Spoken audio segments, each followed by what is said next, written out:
Gusto ya ka na matapos mga guys ang bike ya atrasan talagan. Haba. So galingin man ang ulo ko nga atras how. Ano problema sa bike nga atras gidaw, di bale na haba.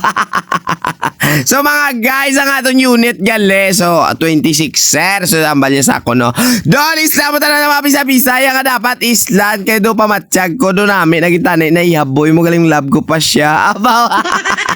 So gusto niya mga guys kakabita na ng chinring at ako dako oh. Tapos magunta ang iyang hub kadina ang kagsibalik na lang tapos may bagong na sa prino.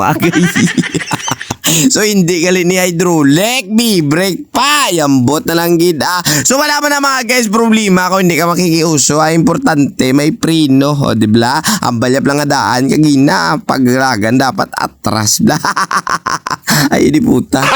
Gago! For nato mga guys, kutiyo ng iyang bike no. Ipanata ko na sa inyo ang iyang rim nga gagamiton. O so bali magagamit tayo ng mga guys spoke ya and then hub. O so bagugli rim set ya.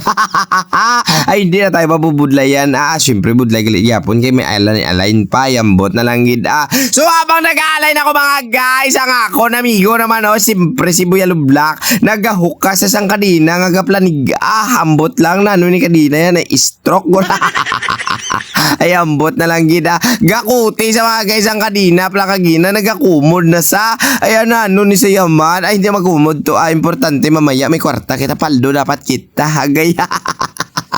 Ay ambot na lang gida. So padayon tayo mga guys no. Kaya ang iya nga shock ga bounce pa kano tintakan sa kadaan sa mga ga bounce na. So island na rigid tapos ang shock ito kaya nang hambalis ako no pasisihan ta na.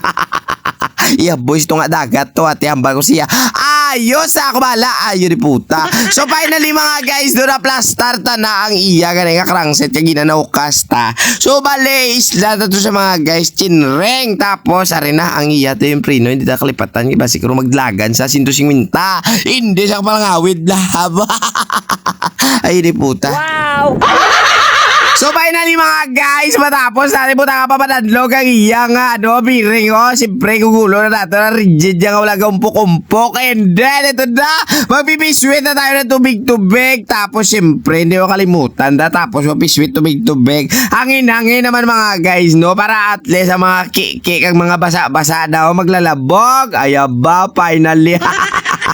Naglimpyo na ginang animal ya. So padayon tayo mga guys no. Siyempre dahil nga chap-chap na ang iyang pinyo no. Medyo nabudlayan tayo sa pagbalik. Pero wala problema. Dasig-dasig lang na basta damo-damo ta kwarta. Kwarta dyan sa utok sa animal ya. So before natin mga guys no. Kalimutan niya hugtan malipatan. Gihugtan ko na gali igulo natin ang iyang crankset pang malakasan no. Abaw 50 tahon yo. Andlaga siya 150. Gago! So ayan na nga ni mga guys no. Finally natapos na nagid man ang unit ni Idol. At ito na ang gwapo nga may-ari. Ayaba nabilib siya pag-akwat siya ang balya 3 kilo lang ano. 3 kilo na buwin gili ayambot na lang gida. So pinatistingan natin muna mga guys no. At syempre hanggang dito na lang si Maninoy ninyo. Dahil nga si Idol way pagkadlagan doon nalipay na sa hingyubra. So sige na mga guys total nakabayad naman na sa hanggang dito na lang si Maninoy ninyo. Maraming salamat sa tanan nga nagra-ride nyo yung adlaw. Halong kamukha isa lang na mambal ko sa inyo hindi magkalipat. Yare pata.